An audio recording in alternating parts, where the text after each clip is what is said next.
ये कहानी लगभग हर घर की है, जहाँ शादी के बाद लड़के की माँ और लड़के की बीवी को ये असुरक्षा हो जाती है कि कहीं उनका पलड़ा लड़के के सामने हल्का ना पड़ जाए। ऐसे में चालाक बहू सास को कैसे देती है जवाब, चलिए देखते हैं इस कहानी में। सौम्या और उसकी सास एक दूसरे से जलन की भावना रखती। दोनों के बीच सिर्फ कंपटीशन था कि आखिर शेखर है किसका। शेखर यानी सौम्या का पति और कंचन बहन का बेटा। एक दिन सौम्या अपने कमरे में शेखर से फोन पर बात कर रही थी। हेलो शेखर, मैं ना आज सारा दिन घर का काम काज करके थक गई हूँ। क्यों ना शाम को किसी क्लब में चले? Okay baby. कमरे के बाहर कंचन बहन सौम्या और शेखर की सारी बात सुन लेती हैं। बड़ी आई मेरे बेटे को लेकर क्लब जाने वाली। शाम को तो वो मेरे साथ मंदिर जाएगा। शाम को शेखर जल्दी वापस आता है और सौम्या भी शानदार ड्रेस पहनकर तैयार रहती है। अरे शेखर बेटा, अच्छा हुआ तुम आ गए। बेटा लगता है मेरी कमर में लचक पड़ गई है। हाय, मैं तो मर गई। अरे माँ, क्या हुआ? मेरी तो सौम्या से बात हुई थी, उसने तो मुझे कुछ भी नहीं बताया। तभी शॉर्ट चमकीली ड्रेस में फुल मेकअप में सौम्या वहां आ जाती है। सौम्या, तुमने ये क्या हाल बना रखा है? माँ की कमर लचक गई है। जल्दी चलो, हमें माँ को डॉक्टर के पास ले जाना है। लेकिन माँ अभी कुछ देर पहले तो ठीक थी। हाँ, मैं तो नखरे कर रही हूँ ना। नहीं माँ, सौम्या का ये कहने का मतलब नहीं था। चलो, हम अभी डॉक्टर के पास चलेंगे। सौम्या परेशान सी माँ की तरफ देखती है। शेखर माँ को पकड़कर कार की तरफ ले जाता है कि तभी कंचन सौम्या की ओर देखकर आंख मारती है।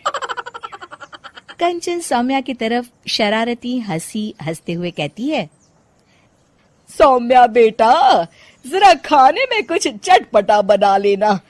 मैं शेखर के साथ डॉक्टर के बाद मंदिर जाऊंगी और हमें आने में देर हो जाएगी।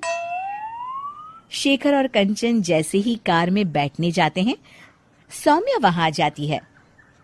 शेखर, मुझे ना माँ की बहुत चिंता हो रही है। क्यों ना मैं भी आपके साथ चलूं? खाना मैं घर आकर बना लूंगी। वाह सौम्या, तुम कितनी अच्छी हो। तुम्हें माँ का कितना ख्याल है। सौम्या कंचन की ओर देखते हुए, आखिर तुम्हारी माँ मेरी माँ भी तो है। अरे नहीं सौम्या बेटा, तुम परेशान ना हो। अरे माँ नहीं, सौम्या भी आपके ठीक होने तक परेशान ही रहेगी और उसका मन भी काम में नहीं लगेगा। चलो सौम्या, तुम भी साथ चलो। सौम्या पार्टी की ड्रेस में ही शेखर के साथ कार के सामने सीट पर सवार हो जाती है। कंचन रास्ते में कहती है, अरे शेखर, ये तो किसी चमत्कार से कम नहीं। क्या हुआ माँ? बेटा, मेरे कमर की लचक तो मानो गायब ही हो गई। सौम्या तो समझ चुकी होती है, लेकिन वो शेखर के सामने अनजान बन जाती है। माँ, ये तो सच किसी चमत्कार से कम नहीं। आपको तो ईश्वर का शुक्रगुजार होना चाहिए।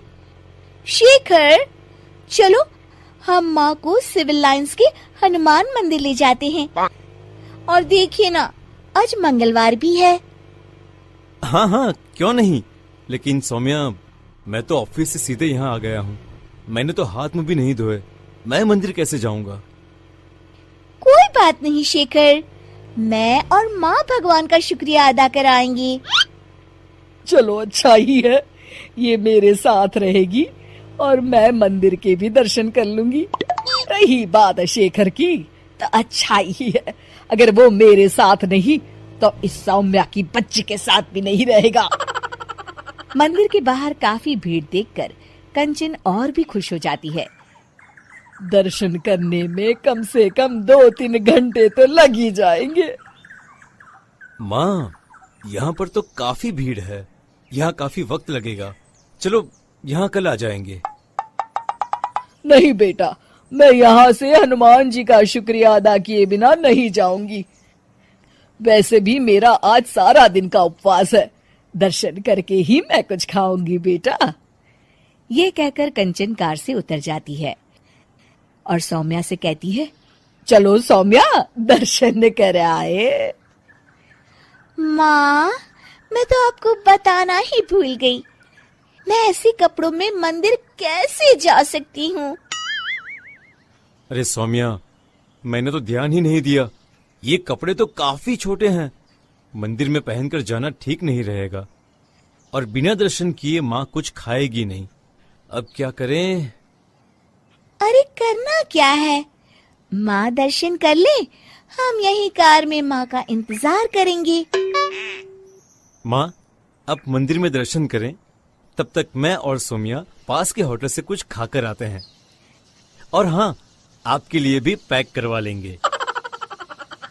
फिर क्या था, निराश चेहरा लिए कंचन मंदिर चली जाती है। सीख, चालाकी उतनी ही अच्छी है जिससे किसी को नुकसान ना पहुंचे, वरना कभी कभी ज्यादा चालाकी नुकसान का कारण भी बन जाती है।